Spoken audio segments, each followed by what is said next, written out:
since this question has been raised by several members, I think it may not merit much of a debate if the explanation is seen. The explanation says that this provision will apply only in those cases where in a state there is more than one registrar of companies. And you can pass the information. If you are moving out of the jurisdiction of one to another, it is only then that this will apply. And the rationale for this is a large number of vanishing companies not only shift their offices from the jurisdiction of outside the jurisdiction of the registrar of companies where they are situated, and hence we lose any control over them or any knowledge of their existence also. Earlier the provision was you can go out of one state to another state, you require permission. But today in a large state where there are 2 or 3 registrar of companies offices, you shift out of the jurisdiction of one, go under the other. This gentleman doesn't know where the company has gone, and this was seen in the case of Maharashtra. This is made in Maharashtra. Only in Bombay, you know, where there are today Chennai and Coimbatore. These are 2 registrars of companies. So explanation says only to those states where there are more than one registrar of companies, and you shift out of the office of one to the other, so that nobody vanishes away from the jurisdiction of the registrar of companies. Mr. Minister, with the computer, you can know all over the country what is happening. आपके यहाँ ये जो जितने इस bill में जितने sections है, मैं समय के घटाने के लिए, क्योंकि जो अराउंड 59-60 सेक्शंस जो है वो सिर्फ डिलीट करने की बात है, तो उसमें मैं नहीं जा रहा हूँ. और जो आपके समय के अनुसार कहीं कहीं जो इंक्रीज़ कर रहे हैं आप level of punishment, penalty, amounts, वो भी है करीब सेक्शंस, जो उसमें भी मैं नहीं जा रहा हूँ. जो चेंजेस है 20, उसके बारे में मैं कह रहा था. तो एक तो डिफ़ॉल्ट ऑफ पेमेंट के बारे में मैं कहा, और दूसरा है ये पोस्टल बैलेट के बारे में, वो भी ये बात आ गई है. कितनी जल्दी है? हो गया टाइम. खत्म कर रहा हूँ. वो पोस्टल बैलेट के बारे में है कि अभी यूएस के हम सब तो कॉपी करना चाह रहे थे कि जैसे वहाँ होता है ये हमारे पोस्टल सिस्टम, और आप मतलब सबसे एडवांस कंट्रीज आपके नज़र में जो है वहाँ के हालात से आप समझ सकते हैं कि तो यहाँ पे ऑफ कोर्स पोस्टल इंक्लूड्स, तो फिर आप एक्सप्लेनेशन की बात करेंगे कि इलेक्ट्रॉनिक मोड एवरीथिंग, लेकिन सब टेकन इनटू कंसिडरेशन. आपको जरा वो सेफ गार्ड करना चाहिए कि मिसयूज़ नहीं हो जब, और पर्टिकुलरली इन दिस एरा जब रेगुलर ये मर्जर एक्विजिशन ये खूब जोर चल रहे हैं, और वहाँ ये बहुत इफेक्टिव टूल नहीं बन जाए जो ये देखने के लिए. लेकिन बेशक पोस्टल बैलेट से जो बहुत सेक्शन जो बाहर फैले हुए हैं उनका राइट्स को एक्सरसाइज करने का मौका मिला है, दैट्स अ वेलकम डिसीजन. लेकिन सेफ गार्ड करना चाहिए कि मिसयूज़ नहीं हो, चूँकि हमेशा हम विधान अच्छा सोच के बनाते हैं और वो कहीं ना कहीं किसी ऐसे लोगों के पास चला जाता है जो उसका गलत इस्तेमाल और गलत व्यवहार हो जाता है. उसे भी वो गाइडलाइन हमें वो देखना चाहिए. मैं ये कह रहा था कि कंपनीज के जो आप कॉर्पोरेट सेक्टर को जब वो गवर्नेंस को अच्छी करने की बात कर रहे हैं, तो ख़ास करके आप अगर इफ़ेक्टिव नहीं बनाते हैं, जो मैं आखिर बात पहले भी कह चुका हूँ कि यहाँ पे कहते हैं कि कहीं भी कुछ डिफ़ॉल्ट होगा तो आप उसे डायरेक्टली नहीं करेंगे, कॉग्निजेंस नहीं लेंगे, फिर वो कंपनी से लॉ बोर्ड से या जो रजिस्टर वहाँ से सरकार गवर्नमेंट अपने आप जिम्मेदारी ले रही है, गवर्नमेंट किसी जब कहेगी तब वो करेंगे. और हमारे पास ऐसे अनटीम नंबर ऑफ केसेस है कि बिकॉज कुछ स्टेज मैनेज हो जाता है, तो जिससे आप जो कदम सरकार को उठाना चाहिए और या सरकार के प्रतिनिधि को उठाना चाहिए वो सही समय पर कदम नहीं उठाते हैं. और जहां भी आप ये कहेंगे कि कॉग्निजेंस फेलियर्स जो हुए, डिफॉल्ट जो हुए, उसे कॉग्निजेंस नहीं लेंगे जब तक नहीं सरकार के प्रतिनिधि उसे कहे, तो काम नहीं करने के लिए वहां पे एक बंदोबस्त हो जाएगा और इस तरह से आपके प्रावधान जो है वो इनफेक्टिव हो जाएगा, उसका जो असर है वो नहीं काम करेगा. इसलिए आपको अपने चौकसी भी बरतना चाहिए और कहीं ना कहीं किसी न किसी लेवल पर मॉनिटरिंग सिस्टम को आप और ज़्यादा मजबूत करेंगे. धन्यवाद. Thank you. Shri Ranganath Mishra ji.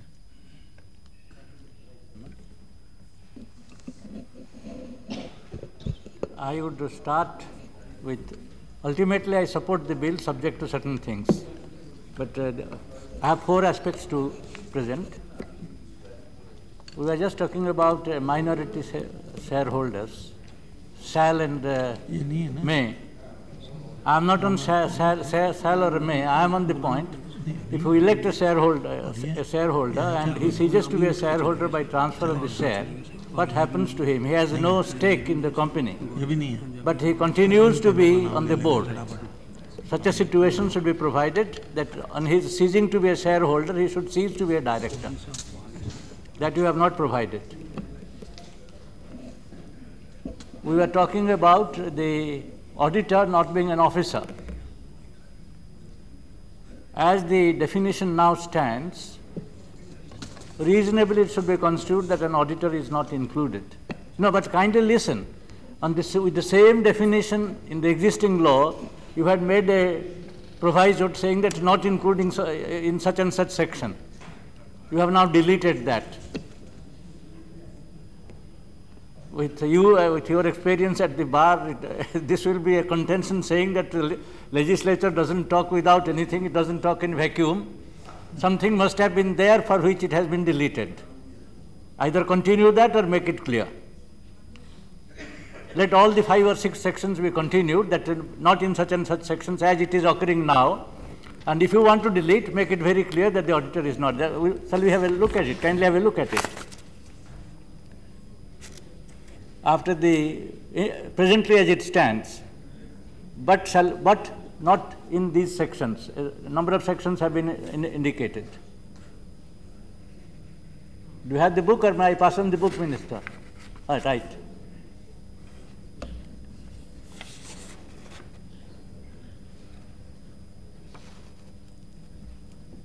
Officer, then all that entire clause, and at the end, but not in section such and such. So therefore, the proper way would be to say that not an officer doesn't include the auditor or this, but the auditor should not be an officer, not be subjected to the control of the management. The other provision which I would like to refer is about the existing provision limiting the 20 companies to a chartered accountant. Transparency is the culture now, we are looking for it. This was adding transparency, that a person would not be won over, he would not be subjected to the control of the management of one corporation, a big corporation with 20, 30, 40 companies. The limit being there, it would operate. Then he would have time enough to look into it. And since you have been at the bar with all your experience, I mean, this distributes work. A limit of 20 distributes work. And so it becomes a professional aid, assistance. That should be done. There's no point in trying to monopolize. And we are against monopoly. Monopoly takes away transparency. So therefore, if it is distributed with the limit of 20, it's good. And there is no justification why you should do away with it, particularly when the practitioner and their controlling board doesn't want it. Neither the practitioner nor the controlling board wants it. They want it to continue with the limit of 20. So continue with the limit of 20. It will be beneficial to the practitioner and to the institution, and ultimately to your purpose of transparency. The other thing I would mention is, you must have had the irritating experience of finding that the amendment has not been carried in the book that is given to you. At the bar, when your junior gives that, you must be finding it that, well, it's an outdated law which you have been prepared with. So therefore, what is necessary, in 3 stages you are introducing the Companies Act now. One has gone, the second one is being gone through now, a third one is yet to come. Ensure that finally a printed book with all these amendments will be made available. Otherwise, it's really irritating when you refer to a book. That's all that I have to say. Thank you. आज की जवारे गौड़ा नहीं है. बीजे पांडा. Mr. Vice Chairman, sir, I rise to support the bill. Sir, it is indeed a great day when honorable members from the opposition benches not only support the steps being taken, but in fact insist that we should be going a long way further. In the past, sir, like many other laws in our country, the Companies Act has been draconian. It has put shackles on the engines of our economy. rather than help to provide them the framework in which we could be internationally competitive. In this environment, sir, in the past few decades, we have seen countries race past us in economic development, not least of which Southeast Asia, about whose Companies Acts several members have referred to today. I have personal experience of this, sir. More than a decade ago, I have had to make repeated rounds of the officials in this department, having to justify my claims to run a company which was less than 1/10 of the size of a company I had already run in a similar field in another country.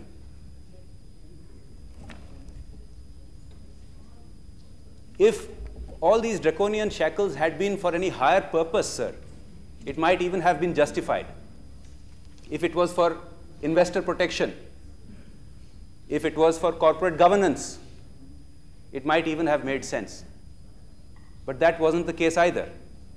In fact, it provided the background in which corporate governance was a non-starter and investor protection was a contradiction in terms.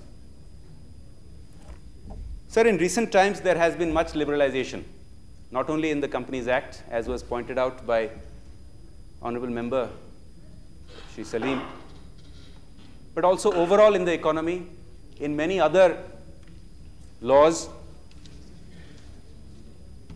and of course in the Companies Act as well.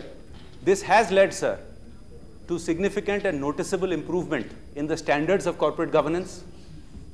It has led, sir, to significant and noticeable measures to protect minority investors, particularly small stakeholders in companies. Sir, many honorable members have gone into details of the proposed amendments. Many of them are experts in the field. I have only been at the brunt of some of it. I would not like to go into details. It is already late in the day. I would just like to briefly touch upon the theme that these amendments, the spirit that these amendments propose to take this forward. As I mentioned earlier, sir, it is a great day when this sense of consensus exists across this House that we need to make these changes, we need to take these changes even more forward.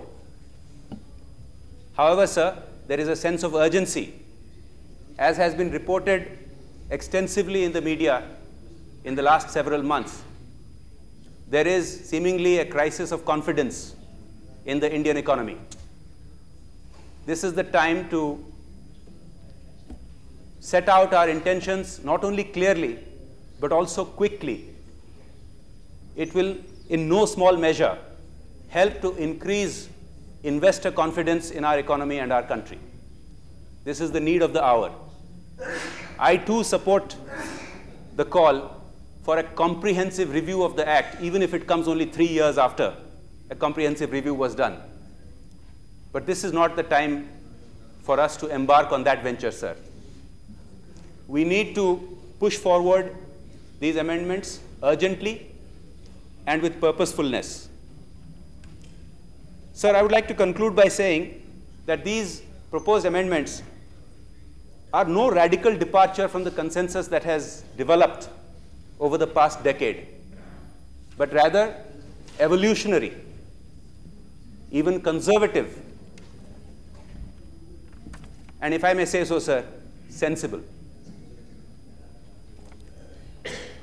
They mostly aim at streamlining the Act, taking the consensus forward without making revolutionary changes, which should, in my opinion, come in due course.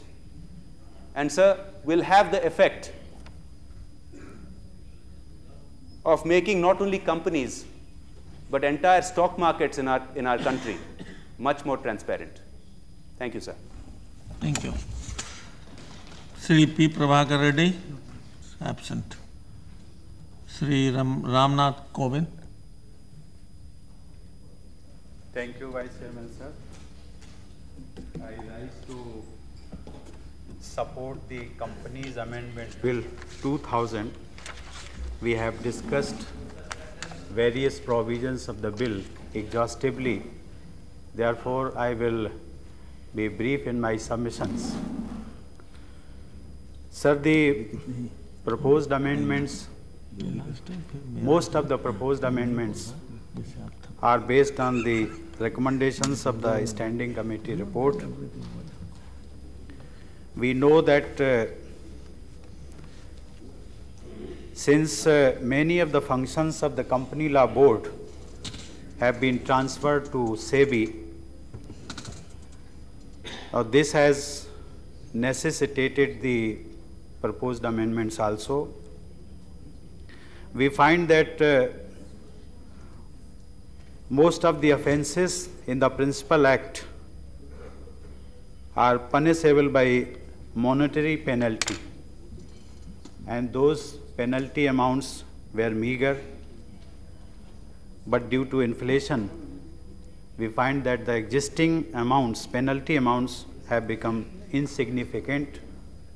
That is why the proposed amendments have increased the penalty amounts by 10 times. Sir, I would like to particularly refer to clause 58 AA, which provides that a defaulting company can suo motu.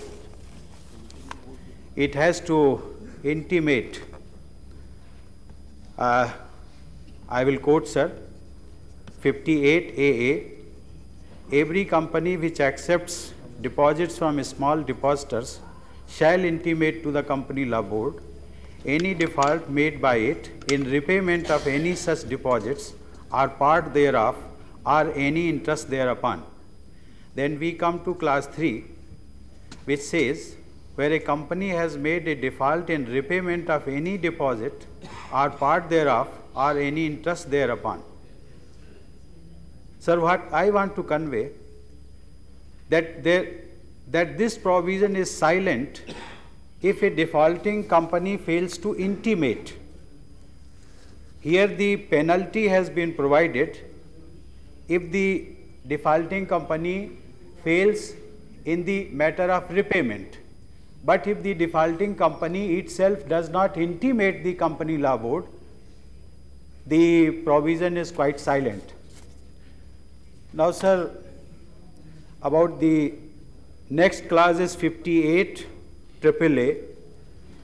This is a good clause by which the deposit related violation has been made a cognizable offense. The director of a defaulting company has been debarred from being a director for 5 years in another company. Sir, clause 75 seeks to amend section 192 of the Principal Act.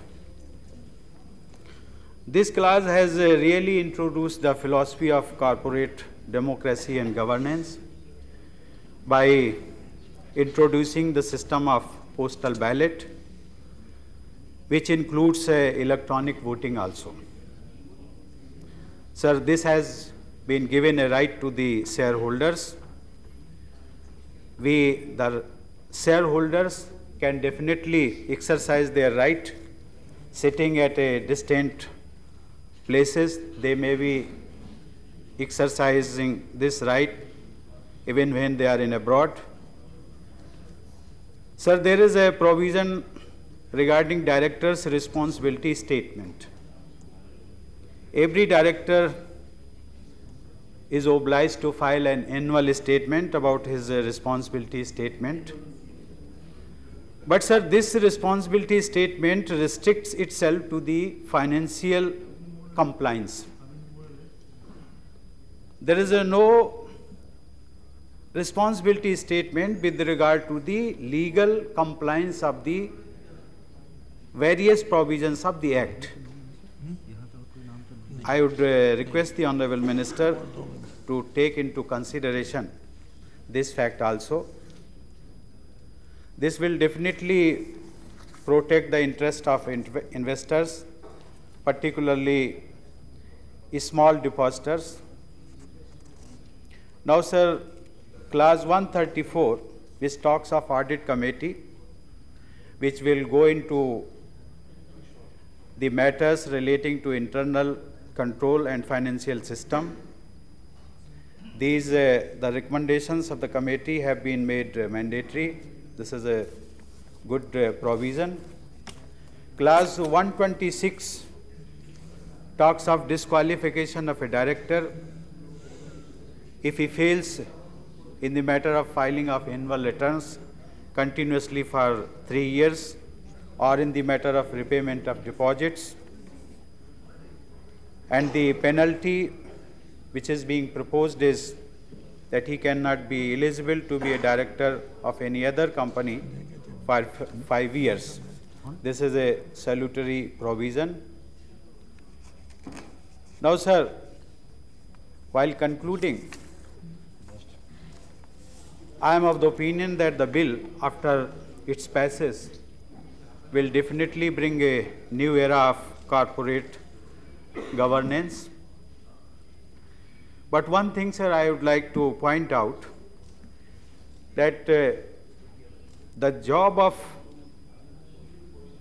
compliance of the Act, which has been entrusted to the Registrar of Companies and the Company Law Board. But the mechanism or the administrative and disposal machinery which is available with these two authorities is not to the tune of the present day. It should be streamlined and strengthened. They should evolve a monitoring system for the strict compliance. And if necessary, we should introduce some penal provision also. With these words, I support the bill, sir. Suggestion, I mean, that already it's 6:10, and I think the kind of points that have been made by the different speakers, if proper justice has to be done to them, I mean, though I am conceding that my friend Mr. Minister is very efficient in brevity, insofar as brevity is concerned, but still it will take considerable time. Therefore, if we could adjourn now and he can give his reply, and the procedure of passing could be taken up tomorrow. You see, when LTT was discussed and extended beyond 1 o'clock, this was agreed that we will finish today. And let us finish. I don't think it will take a long time. And this, all the speakers have already spoken, and I have a right to speak according to my party's timing, but I am not using that right. So that time is saved for you. Only that, Mr. Minister, it's your turn to reply. Before that, I'll only say that this shareholders thing, you know, minor shareholders, that's impractical. But anyway, that we'll discuss later. Thank you. You have spoken from that chair, sir. You have spoken from that chair, sir. Sir, despite the constraint of time, very valuable suggestions have been made by several members. In fact, one of the questions which was raised by several members is that we must consider a comprehensive legislation. And a question addressed was, why are we not having a comprehensive legislation? As I mentioned, sir, in the opening comments, that we've already had the first part of the legislation which has received the consent of both houses of parliament, which dealt with several modern concepts of corporate governance, such as sweat equity, buyback of shares, enforcement of accounting standards, investor education. That is something which we have already done last year. The important aspect which has been held back is a recommendation in relation to the forum on which corporate disputes are to be adjudicated. And the reason, and Shri Muhammad Salim also wanted to know, Shri Khan also wanted to know, what is the reason why this was held back for the present. The reason was that the standing committee has already made several valuable suggestions in this regard. Those are suggestions which deal with the parameters of the company's legislation. There are several aspects which have both a direct and indirect bearing on the subject, which are outside the parameters of the company legislation. For instance, two illustrations I will give. The entire gambit of law relating to the NBFCs, plantation companies, their relation to the administration and who would have control. Now, these are companies in relation to which there has been a concern in the last few years that several depositors have lost a large amount of money. Also, this whole question about commercial insolvency and the forum which will relate to commercial insolvency. As far as NBFCs are concerned, there is already a proposed legislation. As far as corporate and commercial insolvency is concerned, there are different forums. Some disputes are settled under the Companies Act, the winding up procedure, which Sri Khan said is a very tedious procedure before the High Court. There are some issues relating to commercial insolvency which go to the BIFR. There are some issues which go to the Company Law Board. And therefore, an expert committee which also would look at different legislations which have a bearing on this has already made some recommendations. The government is still in the process of taking a final view on that. And they have suggested that all these corporate issues should be taken up and referred to a company law tribunal, which would really deal with the entire gambit of issues such as resolution of commercial disputes, interest of small shareholders, NBFCs, plantation companies, and also be a forum where the question of industrial sickness as also revival could be discussed. Now, since these are all affairs which had to be dealt with comprehensively, it's that vital part of the suggestion which was made by the standing committee which has been currently held back, and we will finally take a comprehensive view on that forum, and which will really substantially complete the process of reform in our law relating to corporate governance. Sir, there have been several issues which have been raised, and one of the issues was in relation to corporate governance, the issue relating to functioning of the registrar of companies' offices. Suggestions were made as to these offices have to become more efficient. You can't have heaps of papers just lying there, people not having access to these. I must mention the figure which was mentioned by Shri Khan. We have today 5,32,000 companies which are registered with the registrar of companies. Almost 50% of these companies are defunct companies which have not been even filing the returns. Now, these companies really exist on paper. In a large number of cases, as I said, 50% of them are not even filing their returns. And therefore, if we go back to the traditional scheme under the Act, we would have to have an oversized machinery which is busy in the process of prosecuting each one of them. And ultimately, those prosecutions would go on for a very long time. We therefore came out earlier this year with a company law settlement scheme for the year 2000. We gave an option to all defaulting companies that please file all your returns which are outstanding. And therefore, by filing them, avail the amnesty. You'll have to pay a certain amount of penalty. 100 crores was the target. And almost a very large number of them, almost 130,000 companies, I'm giving the approximate figure, have already availed of the amnesty. And the amount as against 100 crores which was expected is about 136 crores which have already been collected. Now we have announced a second innovative scheme, which is the second limb of this CLSS scheme, which is a fast-track exit route which we are providing to these companies. If you are no longer in business, you move and you have availed of the amnesty scheme, and even if you have not availed of the amnesty scheme, we give you a facility of now paying an additional 25% penalty and asking for an exit route, that is deregistration of the company itself. That scheme is currently going on and shall go on towards till the end of the coming month. In the process, we are trying to, and the fast-track exit route is you don't go through courts, the winding up process, 30 days for a public notice, and 7 days for processing the papers, and those companies would be taken off the registrar of companies and people would be absolved of those liabilities. Because we want to get out of the era where for technical defaults such as non-filing of returns, a large amount of governmental machinery is spent on merely prosecuting people. Such companies must be persuaded to go out of the register. The third part which we have brought in this law is that even if you are an originally registered company, you must have a minimum shareholding base. 1 lakh in the case of private companies, 5 lakh in the case of public companies. If you don't have it, you will have to make up for that. And therefore, all these defunct companies will have to make up for the shareholding base, which will again provide them with an incentive that just rather than be an excess baggage on the registrar of companies to go out. Now, this entire amount which has been collected from this is proposed, of course, it goes into the Consolidated Fund of India, and we have requested the Finance Ministry, who are in the process of agreeing with us, a very large amount of part of this is to be used for the reasons of modernization and transparency, for updating all the offices of the Registrar of Companies. There are 22 offices currently there.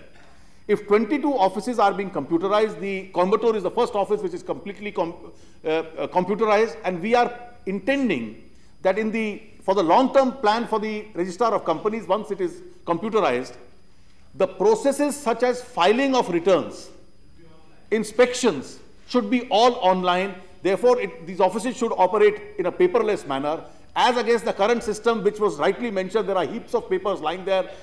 Some people even misuse that excess workload which is there on the companies. Inspections are difficult, and therefore this amount, a large part of an equivalent amount, is intended to be used for this purpose. Another part of the amount, because we are intending to raise some more amount over and above this 136 crores, because once the companies come up for the exit route, some of them will have to pay a little more. A small part of this amount is also being used as a corpus for setting up an expert institute for corporate governance in India, which is going to train people and which is going to devise modern techniques, which are world-class techniques as far as corporate governance is concerned. So having said so, since these were two of the major points which were raised, I will just turn to some of the broad suggestions which have been made or questions which have been raised. Why do away with the entire process of deemed private companies beyond a certain turnover becoming deemed public companies? Now, since there has been a long-standing demand of both the industry as also the expert group which went into this whole question, that if you increase a particular amount, if you go beyond in turnover beyond a particular amount, you lose that status and become a public company. And therefore, you lose various facilities which are otherwise available to a private company. Now, it was felt that this was actually a disincentive against growth and against turnover. And considering this recommendation, it found favor with every section that this is a provision which should now be really done away with, because this is a provision which really is not in any way helping growth. A question has been raised about postal ballot, and is there a possibility of misuse of postal ballot? Sir, I may clarify that under the current administration of the Companies Act, there are two facilities which are available. One, that you can be present in the annual general meeting of the company and vote. The second is that you can give your proxy to somebody and the proxy holder will vote on your part. A criticism has been made that as a result of this system, people holding a small percentage of shares are able to collect the proxies and win and pass resolutions on the strength of those. In fact, the word occasionally used is this also results in oligarchy of certain kinds. Now a provision has been made, and this has been made keeping in view the fact that shareholders in large companies are spread all over the length and breadth of the company. These shareholders are not in a position to travel and attend the AGMs of the companies. They will have no option under the present system except to give their proxies to one of the two groups which is in the process of collecting proxies. There could be certain such special resolutions which the government could notify, where they could use the system of postal ballot or electronic voting in lieu of the existing system. So sitting in your houses, 100%, well, if the postal machinery is not very efficient, this 100% may become 90% or 95%. But at least it would be a great improvement upon the current system, where these shareholders have only two options: either to spend thousands of rupees, travel across the country and attend AGMs, or to give their proxies to any of the major groups which is trying to collect the proxies. This really is a step forward as far as corporate democracy is concerned. Notwithstanding the limitations of the postal system which may there, this will actually enable shareholders to express their right once it is put into effect according to their own conscience, rather than just depend upon intermediaries. Sir, question was raised with regard to the Nidhi companies. We have already received a report in relation to the Nidhi companies, because these companies have also been collecting large amount of money from innocent investors, as to the guidelines under which Nidhi companies would function. This is outside the scope of the present amendments. We have already placed that report along with the suggestions made therein on the web. These are available, and we are inviting public suggestions on this before we notify the relevant guidelines for the functioning of the Nidhi companies. An important issue relates to what is the role of the audit committee. In fact, Shri Khan mentioned that there is a slight divergence as far as the recommendations of the standing committee is concerned. It may not be so if we see the recommendations of the standing committee itself in clause 134. An audit committee, an auditor discharges a function where he has to reflect upon the true and correct state of the accounts of a company. The auditor's report, therefore, has a certain amount of sanctity. There are cases where auditors may adversely comment upon issues relating to the company. We have made an amendment that those issues would be highlighted in italics and not in fine print, so that the shareholder at the AGM of the company is aware of what the issues are. If the auditors give a report, it is no longer possible for the board of directors to say, I don't agree with it and I therefore ignore the entire thing. If the board disagrees with the audit committee's report, they have to refer the issue to the AGM. This was the spirit of the suggestion of the standing committee, which in the clauses 8 and 9, the language is slightly different, but which has been incorporated on a joint reading of sub-clauses 8 and 9 of the relevant clause, that the audit committee's report has now been given a sanctity. So cases where there are adverse remarks about is the functioning of the company in relation to management of its accounts, there is a larger amount of transparency which has been introduced as far as this amendment is concerned. So two issues which were raised by two of our honorable members, particularly in relation to the interest of the auditors in mind. I have examined both the issues at length. As far as the definition of the officer of the company is concerned, the honorable member and the former Chief Justice of India has expressed an opinion that on a bare reading of the definition, definition subclause 30, it is clear, it appears that the auditors are not going to be a part of the officers of the company, because the board of directors does not act on the instructions of the auditors. The auditor has an independent function to perform, and therefore the fears on this may not really be very real, because the definition, when the words speak for themselves in subclause 30 and are clear so as to exclude the auditor, the apprehension need not be there. The second issue in relation to auditors which has been raised, sir, is on this capping of 20. Originally, there was a capping of 20, that is the maximum number of audits an auditor can do. Today, we have, in the interest of the auditor's profession, the chartered accountants, liberalized that provision. And the liberalized provision is that number of private companies that you audit will not really be a part of that 20. So you can audit 20 plus a number of private companies. Now, this really should have been welcomed by the profession. This fear that merely because you increase the cap or loosen the cap is not going to benefit the profession is something which ultimately it's the market forces which will determine the number of companies, the clients, the auditors will determine. If somebody is over busy, the company will look for somebody else. Now this can apply almost to every profession. There can't be a provision today where we need not, we can't, there may be several cases which may. The limitation for an individual, because here individual certified. If there is, I'm quite aware of that argument which has been made. If there is a limitation that an individual can't do more than X number of audits, then if he is over busy, then the company will look for somebody who has time to audit. Therefore, to say, I'm afraid this is an issue. Therefore, if it affects the professional efficiency, there is no such provision, such gaps with regard to other professions also. Therefore, to have a fear that let not the market forces operate, but therefore we must restrict the clauses may not be a real. May not be a real. We are trying for efficiency and transparency, but it can also affect transparency. It is a certification. Well, it is not market force. It is not like your profession. It is a provision which has been made. Really, it has been liberalized in favor of the chartered accountants, and chartered accountant itself should have no real fear as far as this provision is concerned. When the parliament is making a legislation, it cannot only think about concerned professions. I mean, we are thinking about the entire country. The entire objective is to ensure greater transparency. Now, that's exactly what is being done by this bill. You create that is exactly what is being done by a particular profession. That is their efficiency will be that is precisely what is being also manipulated. We cannot agree to that. That is precisely that is being done. It's a facility which is being given to the legal to the profession of chartered accountant. So two, three questions which have been raised. Of the parliament. One which I already in the intervention addressed. When a registered office is shifted intra-state, that is within the same state, the explanation to the section very clearly states it will only apply in those cases where there are more than one office of the registrar of companies in the state.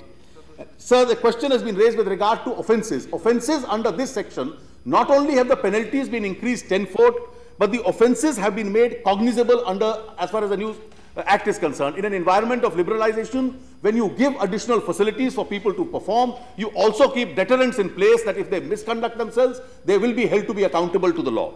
Lastly, sir, an issue has been raised with regard to the representation of the small shareholders as far as the boards of the company are concerned.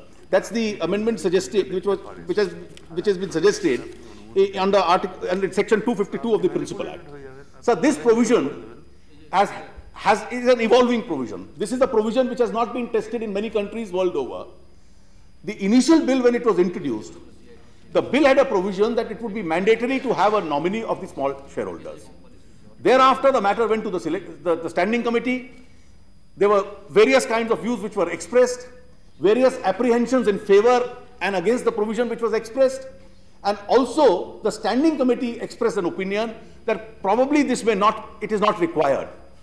Having taken all those views into consideration, and also the interests of the shareholders, an enabling provision has been created in accordance with the procedure which may be defined by the government. Companies on which want it would be enabled and permitted to do so, because this would otherwise have run contrary to the scheme of the Act itself. The scheme of the Act is that if you are in majority, all directors belong to you. So an enabling provision has been enacted. The enabling provision, the experimentation of how it picks up in the first instance would be seen. It would be always open for the legislature on a future date to reconsider on basis of its wisdom as to how this procedure itself has to evolve, whether it should be on a future date made mandatory or it should only remain enabling. So these are several issues which have been raised, but I may say that the object of these amendments which have been brought in, and we have a very well thought of, well advised report of the standing committee, as 40 amendments and changes suggested by the standing committee have been incorporated in it. The object is really transparency, interest of the small shareholders to be protected, interest of the small investors being protected to the extent that if depositors are not repaid back, there are serious deterrents on the company which have been imposed. And also, from the point of view of corporate governance, this law becomes a milestone in the direction of a new culture of corporate governance in this country. So I commend to this Honourable House to approve of this legislation, sir. Now, I would like to just request the Honourable Minister that... Listen, we will amend it clause by clause. Before that, I can even with some assurance, I can... No, you can bring it at that time in the clause. At that time? Okay. The question is that the Companies Amendment Bill 2000 as passed by Lok Sabha be taken into consideration. Those in favour will please say aye. Aye. Those against will please say no. I think the ayes have it, the ayes have it, the ayes have it, the motion is adopted. We shall now take up clause by clause consideration of the bill. Clause 2 stands part of the bill. There is one amendment. Number 1 by Sri Ramchandraya. He is not here. Mr. Rahman Khan. You want to... No, do you want to... In view of the assurance given by the Honourable Minister that the clause the officer does not include auditors on the reading, I withdraw this amendment. Thank you. Huh? Amendment not moved. No. I shall now put clause 2 to vote. Those in favour will please say aye. Aye. Those against will please say no. I think the ayes have it, the ayes have it, the ayes have it. Clause 2 is adopted. Clause 3 to 106 stand part of the bill. Those in favour will please say aye. Those against will please say no. I think the ayes have it, the ayes have it, the ayes have it. Clause 3 to 106 are adopted. Clause 107 stands part of the bill. There is one amendment, number 2, by Sri Ramchandraya. He is not here. Another by Sri K. Rahman Khan. Sir, this amendment, I would like to, no, I have just, sir, the Minister has clarified it, but I would, because he said that it is in the favour of the profession. The statutory body of the profession is not in favour of this. I would request the Honourable Minister let the company, the ministry have a dialogue with the institute and then if that so I appeal to the minister to have a dialogue with the Institute of Chartered Accountants and I run through signal. That's a very good suggestion, So sir. I think I don't press the amendment. Okay, thank you. So amendment withdrawn. I shall now put clause 107 to vote. Those in favor will please say aye. Aye. Those against will please say no. Not moved. He has not moved. Yes, not moved. I think the ayes have it, the ayes have it, the ayes have it. Clause 107 is adopted. Clauses 108 to 170 stand part of the bill. Those in favor will please say aye. Those against will please say no. I think the ayes have it, the ayes have it, the ayes have it. Clause 108 to 170 are adopted. Clause 171 stands part of the bill. There is one amendment, number 3, by Ramchandra, he is not there, by Rahman Khan. Not pressing. Thank you. Amendment not moved. I shall now put clause 171 to vote. Those in favor will please say aye. Those against will please say no. I think the ayes have it, the ayes have it, the ayes have it. Clause 171 is adopted. Clauses 172 to 231 stand part of the bill. Those in favor will please say aye. Those against will please say no. I think the ayes have it, the ayes have it, the ayes have it. Clauses 172 to 231 are adopted. Clause 1. The enacting formula and the title stand part of the bill. Those in favor will please say aye. Those against will please say no. I think the ayes have it, the ayes have it, the ayes have it. Clause 1. The enacting formula and the title are adopted.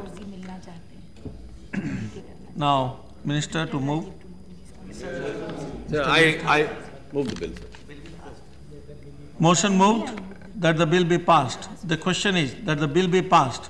Those in favor will please say aye. Aye. Those against will please say no. I think the ayes have it, the ayes have it, the ayes have it. The bill is passed. Now, before we adjourn, there is a message from Lok Sabha, Secretary General. At sitting held on the 30th November 2000 agreed without any amendment to the Immigration Carriers Liability Bill 2000, which was passed by Rajya Sabha at its sitting held on the 24th November 2000. The House is adjourned till 11 o'clock tomorrow morning.